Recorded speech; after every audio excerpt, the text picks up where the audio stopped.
दोस्तों, आपने मुगल काल के बारे में तो बहुत सुना हो। आपने जाना होगा कि किस प्रकार से मुगल काल के लोगों का जीवन होता था, क्या उनकी आमदनी के स्रोत होते थे, किस प्रकार से लगान लिया जाता था और किस आधार पे लिया जाता था, कितनी मजदूरी मिलती थी और क्या उसके शासन में जनता खुशहाल थी या नहीं थी, या फिर करों के बोझ के नीचे दबी थी। इन्हीं सभी सवालों को जानने की कोशिश आज हम करेंगे। मैं सुनील, आप सभी का चैनल में स्वागत है और चलिए इसको जानते हैं विस्तार। मध्य एशिया से आए जहरुद्दीन मोहम्मद बाबर ने 1586 में दिल्ली सल्तनत के अंतिम बादशाह इब्राहिम लोदी को हराकर मुगल वंश की नींव रखी थी। अगले 300 वर्षों तक भारत में इस वंश की हुकूमत रही थी और इसका भारत के सामाजिक और आर्थिक जीवन पर व्यापक असर पड़ा, जिसका प्रभाव आज भी हमें दिखाई देता है। पुराने समय में किसी भी साम्राज्य की आमदनी का मुख्य स्रोत जमीन पर लगने वाला कर होता था, जिसे हम टैक्स कहते हैं। मुगल शासन में भी शाही खजाने का बड़ा हिस्सा इसी टैक्स से आता था। किसानों को अमूमन फसल का 1/3 या फिर आधा लगान के रूप में बादशाह को देना पड़ता था।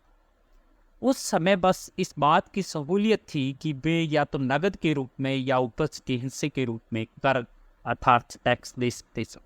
फसल को गोदाम में रखने की लागत भी लोगों से वसूली जाती थी और इसमें स्थानीय जमींदारों के टैक्स अलग से जोड़े जाते थे। तो यहाँ पे ये जाहिर होता है कि जनता जो थी वो पूरी तरह शोषित थी। लेकिन अन्य मध्ययुगीन साम्राज्य जैसे कि विजयनगर का साम्राज्य, जिसे महान साम्राज्य के नाम से जाना जाता है, उसमें भी कुछ इस तरह की व्यवस्था देखने को मिलती है।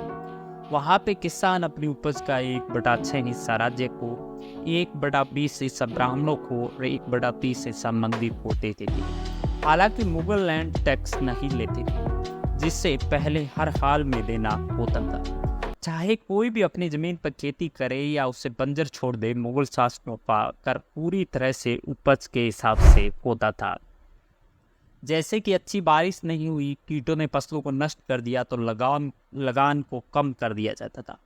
कहीं अकाल जैसे हालात हो गए तो हाँ का लगान पूरी तरह से माफ कर दिया जाता था। वहीं बम्पर पैदावार होती और अनाजों की कीमतें गिर जाती तो कर को नए सिरे से तय किया जाता। साथ ही अगर कोई किसान कुओं की मरम्मत करा रहा है या नहरों का निर्माण करा रहा है तो उससे विशेष प्रकार की छूट दी जाती। जब मुगल काल में अकबर ने सत्ता संभाली तो टैक्स को फसल की स्थानीय कीमतों के हिसाब से तर्कसंगत बनाया था। मुगल साम्राज्य में लगान तय करने का जिम्मा जागीरदारों का होता था। वे लोग साल में एक बार भूमि को मापते थे और कितनी जमीन पर खेती की जा रही है, फिर मोटे तौर पर संभावित उपज का अनुमान लगाते। किसान को बताते कि उन्हें कितना लगान देना पड़ेगा। अगर कोई फसल खराब होती है तो 12% जमीन को लगान से पूरी तरह मुक्त कर दिया जाता था। जागीरदारों को शुरुआत में वेतन देकर रखा जाता था और जो इस आधार पे तय होता था कि उन्हें कितने बड़े इलाके की जिम्मेदारी मिली है। उनका काम सिर्फ कर अर्थात टैक्स से जुड़ा काम होता था और अपने इलाके में उनका कोई कानूनी अधिकार नहीं था। लेकिन समय के साथ साथ जागीरें धीरे धीरे मुट्ठी भर अमीरों के हाथों में चली गई और शाहजहाँ के काल तक ये दौर चला, जिसमें 70 राजकुमारों और रईसों ने साम्राज्य के राजस्व को लगभग 38% तक नियंत्रित कर दिया था। औरंगजेब के समय ये अमीर और रईस जो लोग थे वो काफ़ी प्रभावशाली। किसानों के लिए सबसे बड़ी और अच्छी बात ये थी कि जमींदारों को उनकी खेती वाली जमीन लेने और उसी किसी दूसरे को किराए पर देने की अनुमति उस समय नहीं थी। तो अब हमारे लिए जानना ये आवश्यक हो जाता है कि मुगल काल में दास प्रथा और मजदूरों की कैसी स्थिति थी। मुगल काल के बड़े बड़े जो शासक हुआ करते थे वो कला के बड़े कदरदान। ताजमहल की बात करें या लाल किले जैसे ढेरों ऐतिहासिक इमारतें इसकी मिसाल। मुगल काल से पहले इमारतें बनाने में मजदूरी वाला काम बड़े पैमाने पर दास श्रमिक किया करते थे। हम बात करें चालुक्य वंश से लेकर दिल्ली सल्तनत तक के दस्तावेजों से हमें जाहिर होता है कि दास व्यापार बेहद आम था। सल्तनत काल में तो गुलाम इतने ताकतवर हो गए थे कि उन्होंने गद्दी पर भी कब्जा कर लिया था, जिसका उदाहरण हमें कुतुबुद्दीन ऐबक से लेके आगे भी देखने को मिलता है।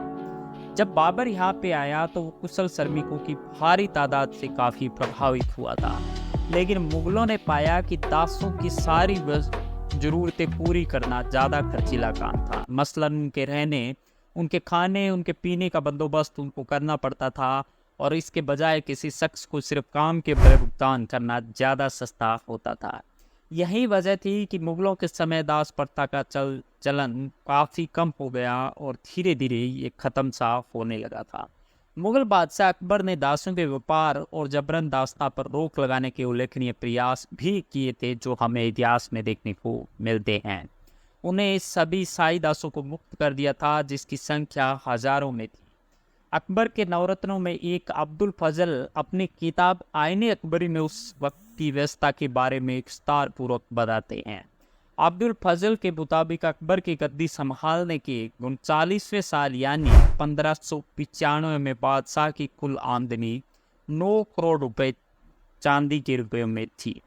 बादशाह जो था उस साल अपने मनसबदारों को 7.4 करोड़ रुपए वेतन के रूप में बांटे थे। वहीं शाही परिवार की बात करें तो दोस्तों पूरे साल का खर्चा 77 लाख था। इस सब को घटाने के बाद अगर बात करें तो बादशाह के खजाने में 75 लाख रुपए बच गए थे। ये रकम उस समय इतनी बड़ी थी कि इसका अंदाजा इस बात से लगाया जा सकता है कि उस दौर में एक परिवार को 2 रुपए प्रति माह की आमदनी से गुजारा होता था। शाही महकमे के इन लोगों को मोटी तनख्वाह भी मिलती थी। जैसे अकबर के हाजिर जवाब वो में से एक नवरत्न बिरबल का वेतन जो था वो करीब 16,000 रुपये महीना था। वहीं शहजादे सलीम की बात करें तो हर रोज खर्च के लिए 700 चांदी के सिक्के उन्हें दिए जाते थे। यहाँ तक कि सेना के छोटे सिपाहियों का वेतन भी करीब 400 रुपये महीना होता था। अगर दोस्तों नियमित कर्मचारियों को महीना और बाकी सबको दैनिक आधार पर ही मजदूरी मिलती थी। अगर घरेलू नौकरों की बात करें तो कई बार मालिक उन्हें वस्तु जैसे कि पुराने कपड़े, अनाज भी पगार के रूप में दे देते थे, लेकिन वेतन जो होता था वो तय होता था और मुद्रा में ही दिया जाता था। बेगार कराने का अर्थात फ्री में कार्य करवाने का प्रचलन जो था वो उस समय नहीं था। इसको बड़ा अनैतिक माना जाता था और बादशाह की तरफ से इसके बारे में सख्त मनाही थी। बुनकर, लोहार, बढ़ई के अलावा खेतों और निर्माण कार्यों में मजदूरी रोजगार के आम जरिए थी। महिलाओं के काम पर पाबंदी नहीं थी, लेकिन वे अमूमन खेती, घरेलू काम और शिल्प कला तक ही सीमित होती। मुगलों के समय दोस्तों सबसे अधिक तादाद थी निजी नौकरों की।